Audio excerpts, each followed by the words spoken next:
So we've been living now in a COVID-19 world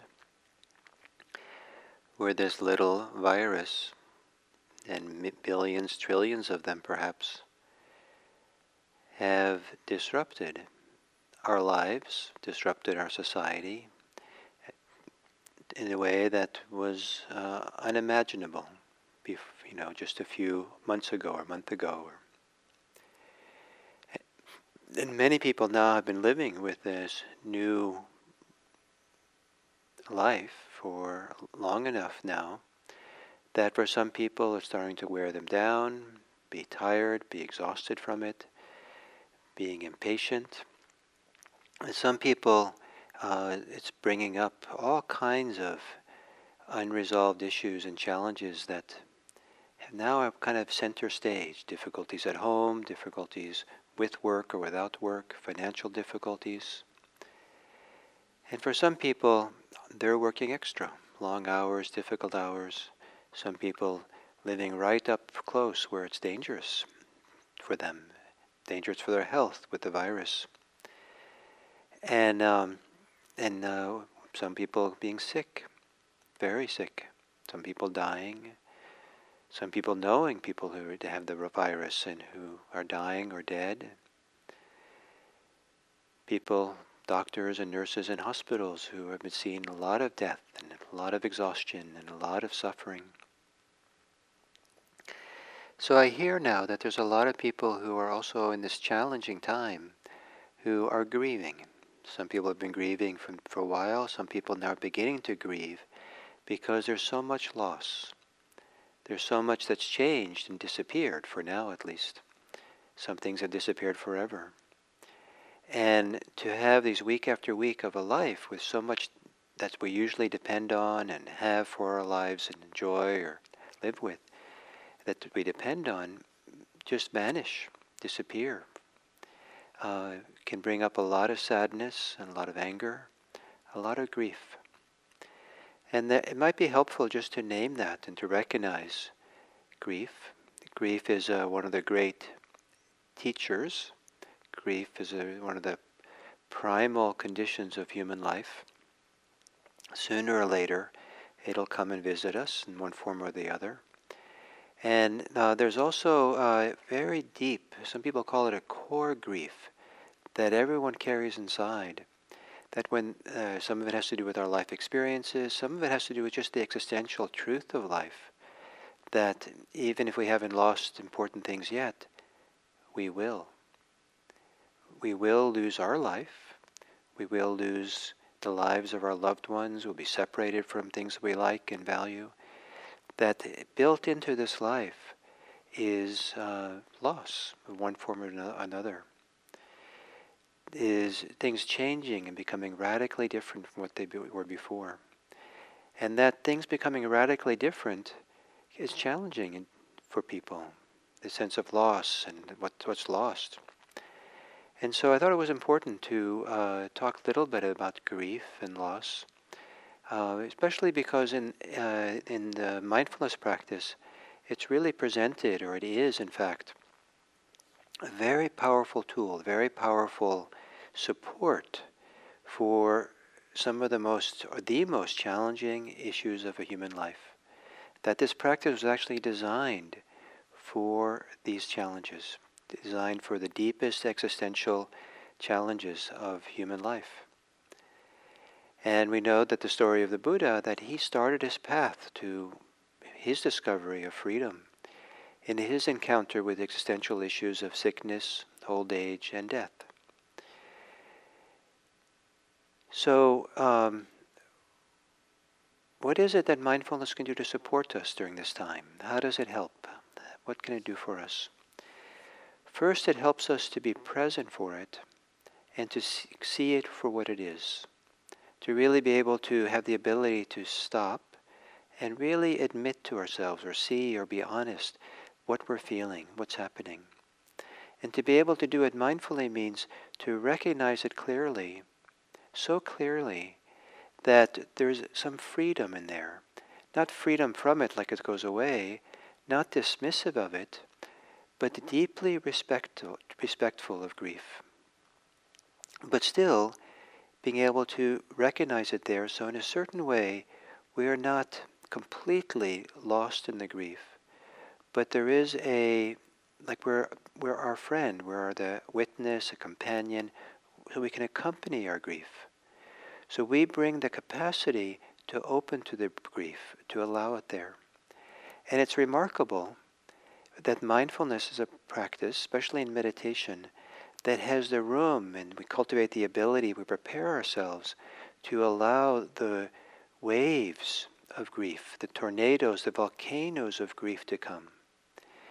It's nice to know that there's a practice where we don't have to live with the ideas to get over the grief or to fix the grief or be ashamed of the grief, but this is the time to let the grief have its life, to make room for it.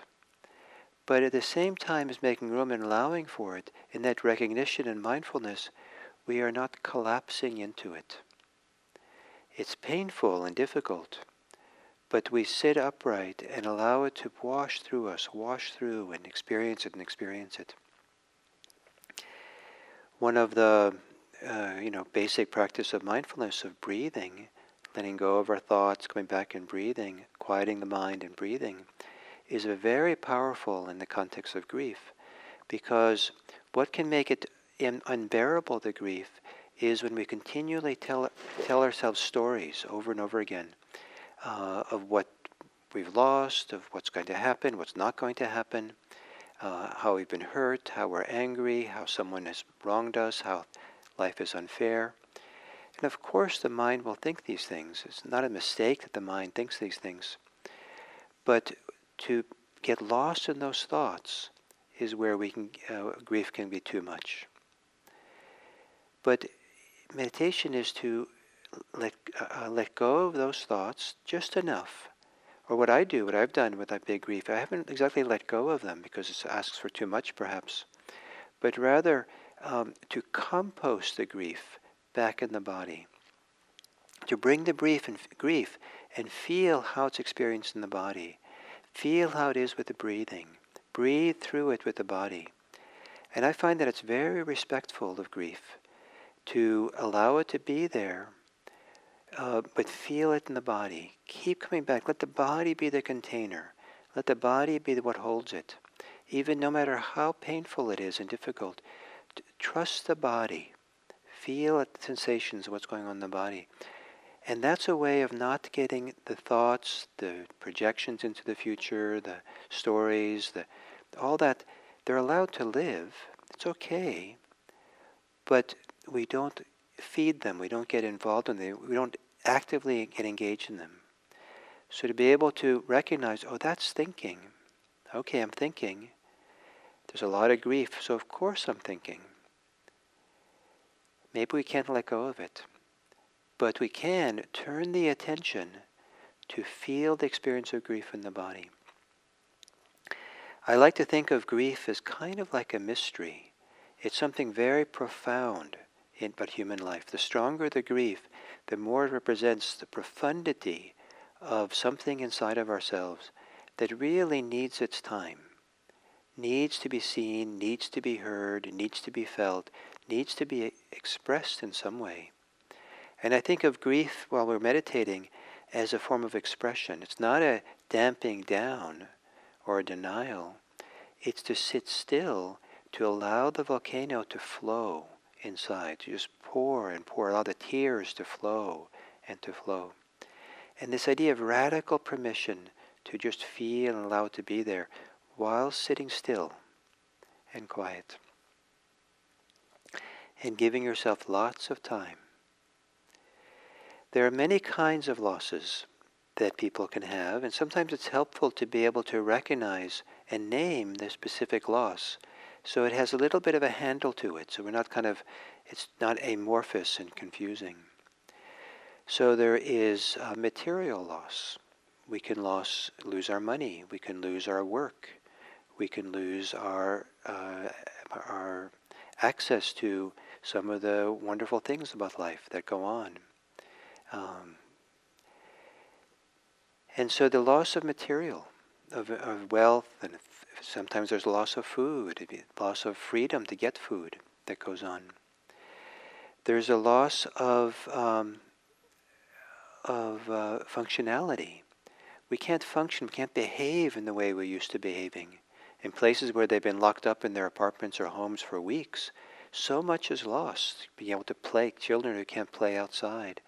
People can't go outside and go hang out with their friends and talk with their friends and go out maybe to nature and see the woods, or they can't do their recreational opportunities, or can't go and get their education the way they were used to. Some kids are now doing education at home, but it doesn't work for some kids. That form of learning and that kind of discipline doesn't work. So there's all kinds of things, functions, activities we do that have been curtailed. And so for some people, these are really important activities, and there's loss, there's grief in not being able to do it. There's loss of our image and our imagination.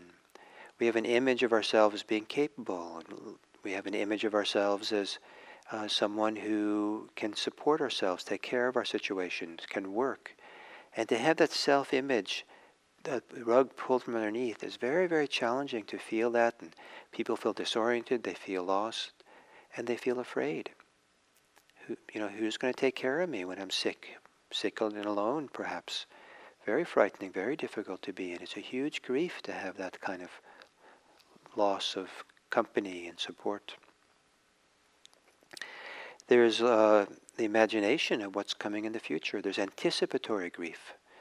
That because of what we've lost now, we've lost the future. We lose a friend of ours dies, and now we've lost the future of all the things we were going to do and hope to do and anticipating. We lost our educational opportunity, we lost our job, and all the things we were anticipating we were going to do were taken away. And so there's grief. There is relational losses. This idea that certainly with death we lose the relationships, but with this shelter in place, there's ways in which our relationships some of them are not as rich. We can't connect to people, we can't have the regular, easy contact with friends, with family people who don't see each other because they're supposed to be quarantined. They might talk, they might video conference a little bit somehow, but very different than just hanging out in the living room and talking with a friend or a grandmother or a parent or siblings or children that we haven't seen and we're used to seeing, and the sense of loss of that relationship. Their relationships have gotten strained, dramatically strained.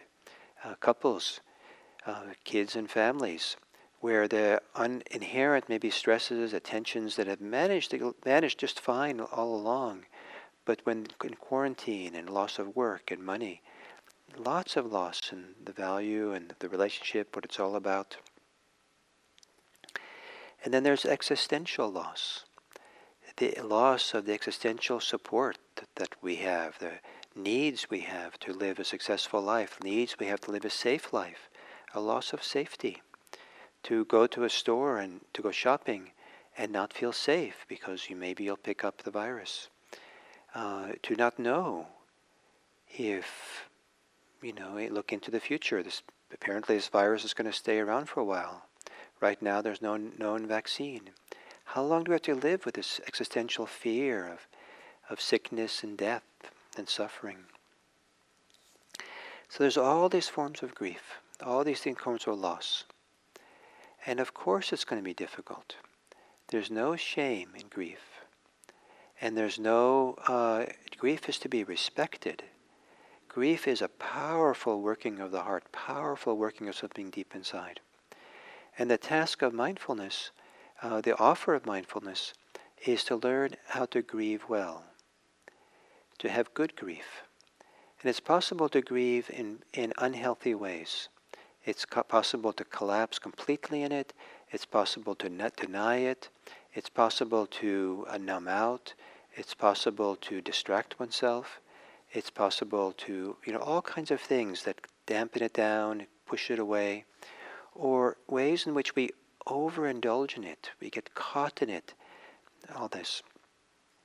And some of this has to do with strong identification with the suffering, strong way of it being attached even to the suffering, to the sadness that's there, sometimes a strong identification with the anger.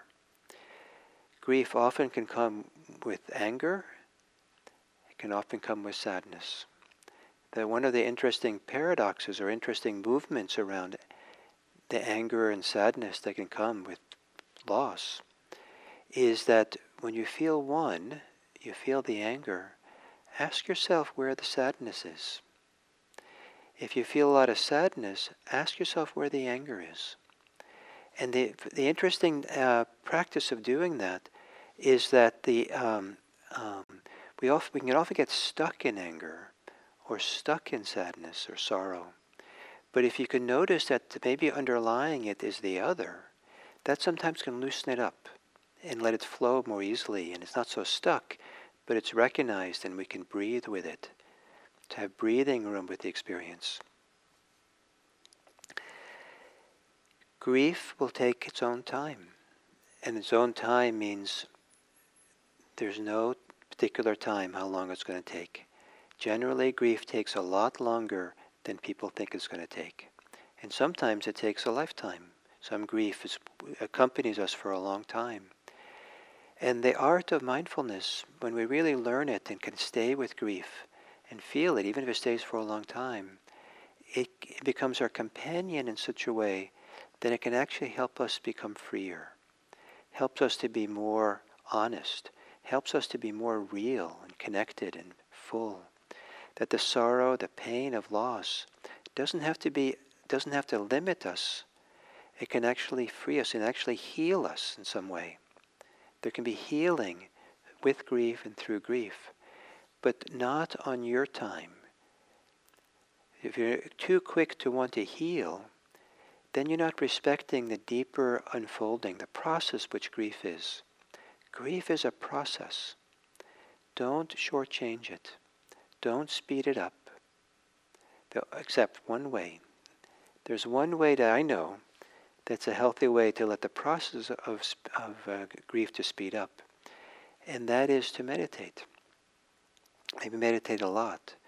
There's something around being undistracted and remaining open and receptive and just coming back to the body and over again. Things get composted, things get worked out, things get resolved, things get released in a much faster rate than if we go busy working around our life and being distracted and having to take care of things in our everyday life. The grief will still kind of wash through us. The grief will still take time. But it might take a lot longer to kind of go through the cycles of grief that we have to go through. Meditation can speed it up. Not that we speed it up, but we're just letting the system unfold and roll and move and move and move. So grief takes a lot of energy. People who, when there's a lot of grief, people can be really tired. It's hard to sleep sometimes. Puts strain on all kinds of other things. It makes the suffering of grief more difficult if we don't sleep. It's a difficult thing when grief is intense. And I say that just so we can recognize that, so we're not fighting it or surprised by it or despairing that this is how it is. Whatever way it is, that's how it is now. Whatever way it is now. This is the experience of the moment. That statement, oh, this is now, is an antidote to the mind that has predictions. The mind that says, this means it's going to be forever. This means it's going to get worse and worse. This means I'll lose something more. This means this and that. This is just now. And that's, again, back to mindfulness. Oh, let me feel this now. This is just the experience of now. Now. And it doesn't have to be tied to the imagination about prediction and what's going to happen. Grief is also a powerful teacher, a powerful event. When a grief of the present moment, something like a loss of work or loss of money or loss of rent money or loss of housing or all kinds of things can happen, loss of health, resonates or wakes up grief we've had in the past. not many people know how to grieve well.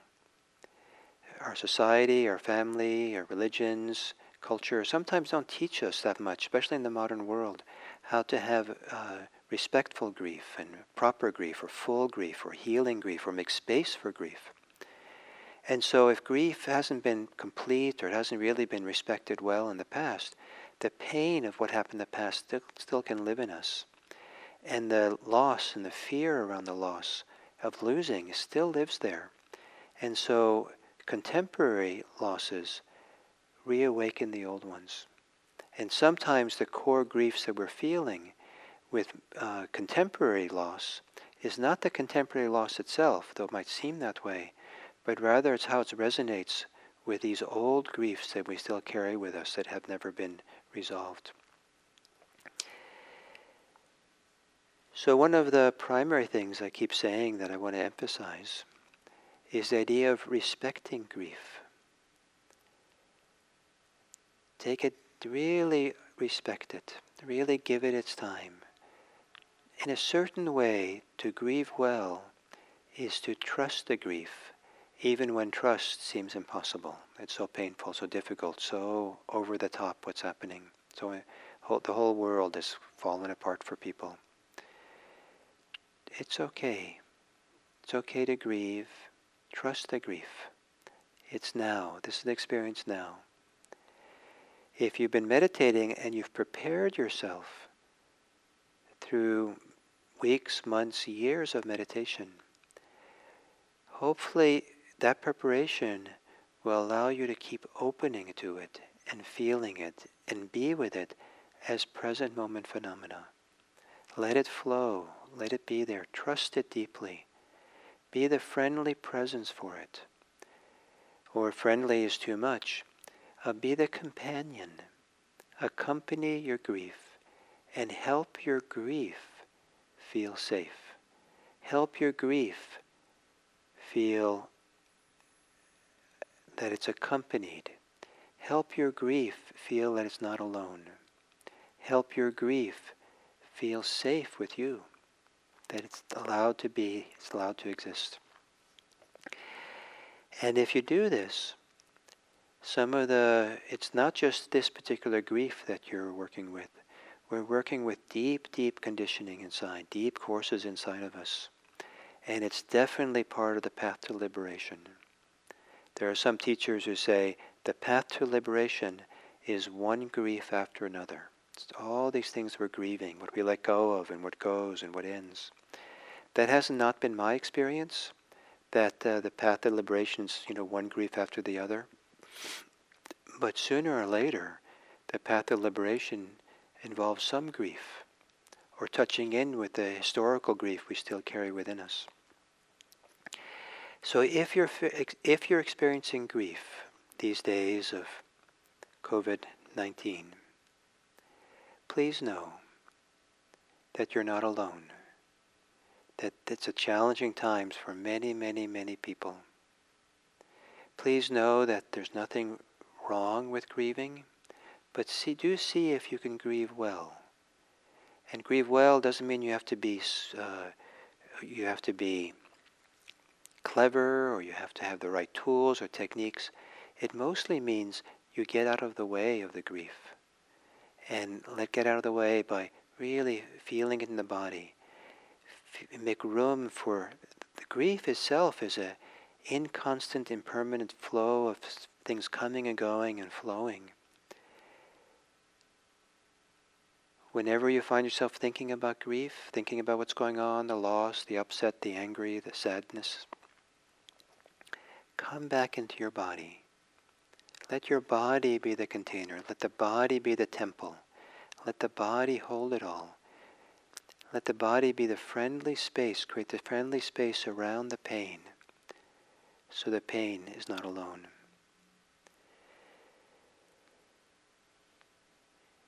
And